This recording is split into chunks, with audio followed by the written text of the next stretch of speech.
It's the end of an era for lovers of Breaking Bad, but did the finale do the series justice? Here's your official spoiler alert. If you haven't seen the last episode, you may want to stop watching this video now because John Doyle is here to discuss it with me. So John, what did you think of the last episode? I had a lot of thoughts about it, but right off the top, I would say it was nicely done. There was what people want in terms of closure.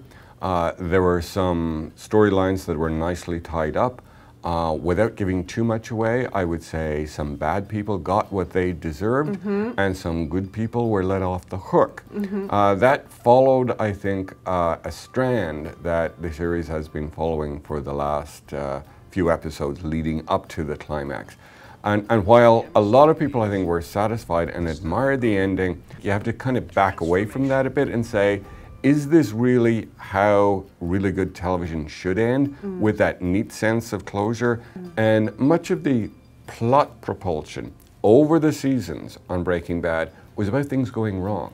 It was about Walter White having this plan, taking twists and turns in his life, doing dangerous things. They rarely went well. And usually what sprang the plot forward, what made it interesting, what made it gripping, was how things go wrong. They don't always work out the way people expect or predict or force or try to force them to work out. So if you take that sort of template of much of the drama and action on Breaking Bad, if you take that, then the finale is in a bit of contrast to that, in that things went very well from the perspective of the main protagonists on the show. And just very quickly, is there a particular character that you're going to really miss now that the show's done? I will miss Walter White. I think anybody does.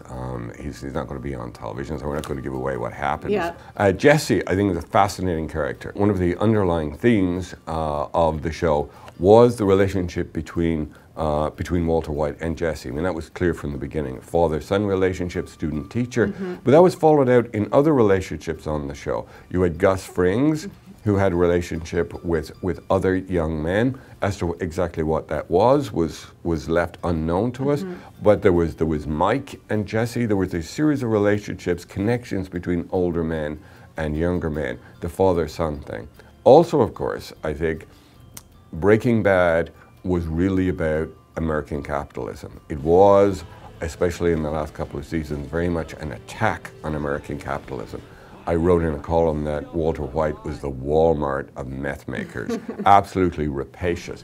And I think when people see the finale, if they haven't already, they will see a clue as to the depth of that theme in it. If you look at what happens to Jesse at the end, that's about American capitalism.